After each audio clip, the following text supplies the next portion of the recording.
성경 말씀은 로마서 12장 6절에서 8절까지입니다.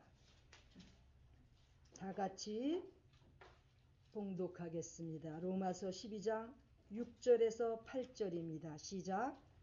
우리에게 주신 은혜대로 받은 은사가 각각 다르니 혹 예언이면 믿음의 분수대로, 혹 섬기는 일이면 섬기는 일로, 혹 가르치는 자면 가르치는 일로, 혹 권위하는 자면 권위하는 일로, 구제하는 자는 성실함으로, 다스리는 자는 부지런함으로, 긍휼을 베푸는 자는 즐거움으로 할 것이니라.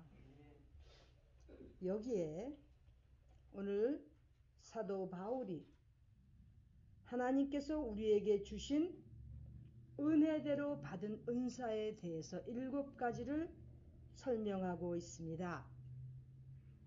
우리가 신앙생활하면서 많은 은사들이 있죠. 근데 오늘 그 중에서 7가지를 로마서 12장에서 지금 6절에서 8절 사이에 말씀을 기록하고 있습니다. 그런데 중요한 것은 은사는 우리가 하나님께서 우리에게 주신 은혜대로 받은 것입니다. 은사는 특별히 무슨 특권이라기보다는 모든 은사가 하나님께서 우리에게 주신 은혜대로 받은 은사라는 것입니다. 그러므로 이 은사를 통해서 우리는 더욱더 하나님 앞에 그 받은 은혜에 대해서 감사하는 그러한 신앙생활을 해야 됩니다. 여기 지금 하나님께서 은혜로 주신, 우리는 하나님께서 우리에게 베풀어 주신 은혜대로 받은 은사에 대해서 지금 말씀을 나누고 있는데, 첫 번째 예언에 대해서 지금 말씀을 기록하고 있습니다. 사실 제가 지난번 예배 때 말씀을 전했듯이 사도행전 19장 6절에는 사도 바울이 에베소 교인들에게 안수할 때 성령이 임하시며 방언과 예언을 하는 것을 말씀을 드렸습니다. 그런데 방언은 성령이 임하신, 성령을 받은 사람이면 기본적으로 하는 것입니다. 예를 들면 사도 바울은 고린도전서 14장 5절에 보면은 나는 너희 모두가 방언 말하기를 원하나, 이런 내용이 있습니다. I would like every one of you to speak in tongues. 여기에 모든 자들이 누구나 everyone 방언 말하기를 원한다고 사도 바울이 말씀을 고린도전서 14장에 보면 나오고 있습니다. 자, 고린도전서 14장 5절 보면 나는 너희가 다 방언 말하기를 원하나, 즉 우리 모두가 방언을 말하기를 원한다고 사도 바울은 기록했고, 더욱이 내가 왜 자꾸 오늘 로마서를 얘기를 하는지 모르겠지만 오늘 본문이 로마서라서 그런 것 같습니다. 다음번 예배 때는 제가 고린도전서로 말씀을 나눌 겁니다. 고린도전서 14장 18절에는 내가 너희 모든 사람보다 방언을 더 말함으로 하나님께 감사하노라. 여기도 사도 바울이 자기가 너희 모든 사람보다 방언을 더 말함으로 하나님께 감사한다고 했을 정도로 사도 바울은 방언에 대해서 많은 언급을 했습니다. 즉 성령이 임하시고 성령을 받은 사람이면 방언은 기본입니다. 이렇게 방언을 더 말하는 것을 사도 바울은 자랑하는 것이라기보다는 하나님께 더 감사한다고 했습니다. 우리가 방언을 받았으니까 하나님께 더 감사하는 사람들이 되기를 바랍니다. 본문으로 돌아가서 로마서 12장에 하나님께서 우리에게 은혜로 주신 은사에 대해서 먼저 예언에 대해서 말씀을 기록하고 있습니다. 예언이면 믿음의 분수대로 prophesy, 즉 예언하는 은사는 믿음의 분수대로 사용하라는 거예요. 믿음의 분수. 믿음의 분량이라는 뜻입니다. 구원은 똑같습니다. 하나님께서 은총을 베풀어 주셔서 우리가 받은 구원은 똑같이 받지만은 믿음에 있어서는 분량의 차이가 있다는 거예요.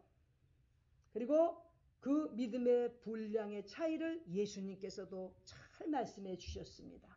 예를 들면 마태복음 8장에 보면 우리가 잘 아는 병든 하인을 위해서 고쳐달라고 예수님께 나왔던 백부장이 있습니다. 백부장.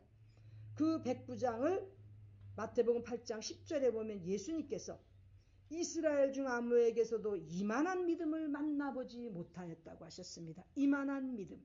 영어로는 such great faith.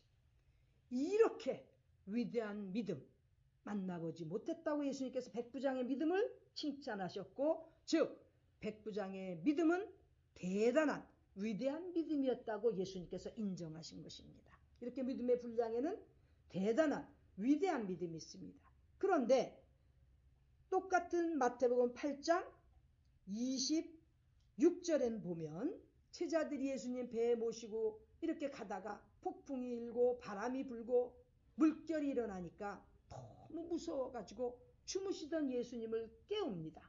그때 예수님께서 26절 마태복음 8장 26절에 보면 예수님께서 이르시되 어찌하여 무서워하느냐 믿음이 적은 자들아. 이거는 little faith. 믿음이 적은 자들로 예수님의 제자들을 예수님께서 지적하십니다. 여기서 보면 분명히 믿음은 대단한 위대한 great faith가 있고 little faith, 적은 믿음이 있다는 것입니다. 이렇게 믿음의 분량이 다른데 함부로 예언하면 안 된다는 거예요. 하나님께서 우리에게 주신 은사인데 그 은사의 예언은 믿음의 분량대로 사용해야 된다는 것을 지금 로마서 12장 6절에서 우리에게 가르쳐주고 있습니다. 그 다음 예언 다음에는 섬기는 은사입니다. serving입니다. 섬기는 일, 섬기는 그 은사를 지금 두 번째로 말씀을 하고 있습니다. 자, 섬기는 것도 은사예요. 저는 요즘에 우리 주변에 특히 여러분들 중에 섬기는 은사를 보고 너무나 감동을 받고 정말 감사하고 있습니다. 어떻게 이렇게 귀한 섬김의 은사를 가진 분들이 여기에 모였는지 너무나 감사합니다. 이렇게 섬기는 것은 은사입니다. 그런데 제가 좀 덧붙이고자 하면 섬기는 은사가 있는 사람들은 늘 변치 않고 그 은사를 잘 사용하기 위해서는 계속 겸손해야 됩니다. 겸손하지 않고 섬기는 은사는 효과적일 수가 없습니다. 섬기는 은사, 겸손히 섬기는 그러한 은사가 되어야 됩니다. 그 다음에 섬기는 은사 다음에는 가르치는 은사, 티칭에 대한 은사를 기록하고 있습니다. 티칭, 가르치는 은사. 우리들 중에도 많이 가르치는 은사들이 있습니다. 또 우리가 섬기는 교회에도 가르치는 은사들을 가진 사람들이 많이 있습니다. 그런데 우리가 여기서 좀 생각해 봐야 될 것은 가르치는 은사가 더 효과적이기 위해서는 가르치는 자들은 반드시 실력이 있어야 됩니다. 또 영적인 능력이 있어야 됩니다. 교회에서 아니면 섬기는 우리 크리스찬 공동체에서 가르치는 자가 되려면 실력이 있어야 돼요. 영적인 능력, 영역이 있어야 됩니다. 우리 교회에는 특히 요즘 교인들은 굉장히 교육 수준이 일반적으로 일반인들도 많이 높아졌지만 교회의 교인들은 특히나 더 평균 교육 연령이, 교육 배경이 너무나 높아졌습니다. 자기가 학교에서 머무른 그 교육받은 연령들이 되게 늘어났습니다. 즉 많은 교인들이 이미 대학과 심지어는 대학원, 박사과정까지 마친 사람들이 교회에 수두룩합니다. 그렇다면 주예를 하는 은사를 받은, 가르치는 은사를 받은 자들이 정말 티칭을 하려면 얼마만큼 실력을 키워야 되겠습니까? 교육적인 아카데믹 백그라운드에 있어서 무시 못한다는 거예요. 나는 이 시간에 여러분들이 이러한 여러분들의 교육적인 그 실력을 위해서 나온 줄 압니다. 교회에서 가르치는 자가 되어서 복음만 전한다고 그 자기 나름대로의 그 수준에서 가르치면 글쎄요, 효과적이 되지 못할 수도 있기 때문에 늘 실력을 쌓도록 많은 책을 또 많은 연구를 하는데 시간을 들이는 그러한 믿는 우리 은사받은 자들이 되어야 된다고 생각합니다. 요즘 자꾸 착각을 하는 경향이 있어요. 시대가 자꾸 코로나 바이러스 때문에 다 묶어놓으니까 무슨 온라인으로 다 해결한다고 그렇게 생각하면 곤란하다는 거죠. 실력은 한번 생각해 보세요. 실력은 과연 온라인으로 배워서 좋은 의사가 나오고 온라인으로 좋은 목사들이 교사들이 나올 수 있겠냐 이거죠. 우리가 생각해 봐야 됩니다. 특히 교회를 섬기는 자들은 우리가 주님의 말씀대로 실천하기 위해서는 실력을 쌓아야 되는데 온라인으로 신학을 하고 온라인으로 기독교 학문을 배워가지고 어떻게 지금 온라인으로 대면 예배를 드리지 못하는 온라인으로 예배를 드리는 성도들 간에 성찬식이 이루어지고 있습니까? 커뮤니언? 얼마나 귀중한 성찬식. 커뮤니언은 우리 주님께서 주님 다시 오시는 그날까지 주의 죽으심을 기념하고 전하라고 하였는데 지금 제대로 되고 있습니까? 이만큼 온라인으로는 한계가 있는 것입니다. 가르치는 자면 실력이 있어야 되는데 어떻게 교육을 받고 어떻게 가르쳐야 되는지를 깊이 생각해 보기 바랍니다. 그 다음 은사는 권위하는 은사입니다. 여기서 권위는 위로입니다. encouraging. 위로하는 은사입니다. 주로 상담을 통해서 많이 나타나죠. 위로하는 은사는. 그런데 우리가 상담, 위로 잘못하면 까딱하다가 싸움이 될 수가 있습니다. 다툴 수가 있습니다. 그러므로 위로하는 은사를 가진 자들은 지혜롭게 그 은사를 사용해야 됩니다. 그 다음에 위로하는 일, 이 권위하는 일, 그 다음에는 구제하는 은사입니다. 구제. contributing. 여기서 구제는 주는 것, 기여하는 것, 기부하는 것을 얘기하고 있습니다. 이때 구제하는 자는 성실함으로 하라고 되어 있습니다.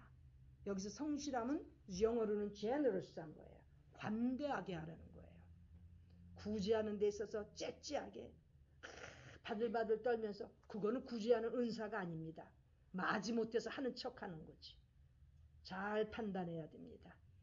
정말 구제하는 은사를 가진 사람들은 generous하게, 관대하게, 넉넉하게, 여유있게 해야 된다는 것입니다. 그 다음에 구제하는 은사 다음으로는 다스리는 은사에 대해서 얘기합니다. 다스리는 은사, 리더십이에요. 리더십. 다스리는 자는 부지런함으로 다스려야 된다는 것입니다. 즉 부지런하지 못한 사람은 리더십을 가질 수가 없습니다. 리더십의 은사가 없는 사람입니다. 자신을 잘 평가하고 자신이 가진 은사를 과연 제대로 사용하고 있는지를 알기 위해서는 먼저 본인에 대한 분석이 있어야 됩니다. 그런데 부지런하지도 못하면서 교회에서 리더십의 포지션을 갖겠다고 또 어느 단체든지 마찬가지입니다. 부지런함은 리더십의 기본입니다. 부지런함으로 리더십을 은사를 사용하는 사람이 되어야 되는 것입니다. 그 다음에 마지막으로 긍휼을 베푸는 은사입니다. 여기는 mercy입니다. mercy. 누가복음 10장에 예수님께서 선한 사마리아인에 대해서 말씀하실 때 나오는 그 자비, 그것이 바로 긍휼입니다. 누가복음 10장에 보면 예수님께서 선한 사마리아인에 대해서 말씀하실 때 그 이웃에 대해서 묻는 율법사, 율법을 전공한 율법사가 나와서 이웃이 누굽니까? 물을 때 예수님께서 비유를 들어서 아니면 실제 말씀을 통해서 스토리를 통해서 예수님께서 들려주십니다. 선한 사마리아인의 말씀을 해주시는데 귀한 것은 참 감사한 것은 예수님께서 다 설명을 해주신 다음에 질문하러 나온 율법사에게 누가복음 10장 36절에 보면 오히려 예수님께서 물으십니다.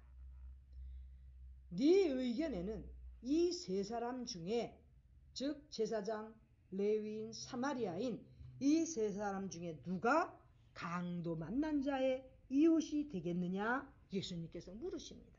그런데 이 율법사가 정확히 대답을 합니다. 37절 뭐라고? 가로되 자비를 베푼 자니이다.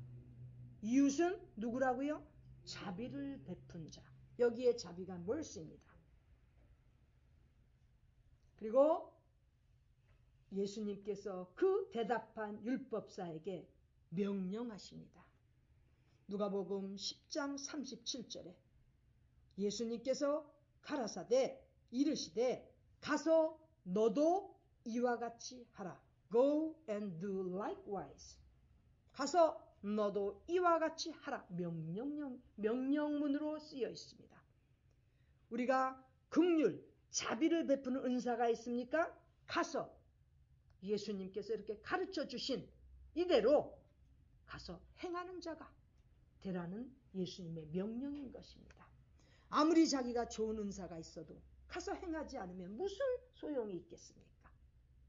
우리 예수님께서 이렇게 말씀을 해주시는 것은 2000년 후에 우리가 바로 자비를 베푸는, 긍휼을 베푸는, 긍휼의 은사를 발휘하는 그러한 자들이 되기 위해서 그렇게 되라고 예수님께서 지금 명령문으로 써주신 것입니다.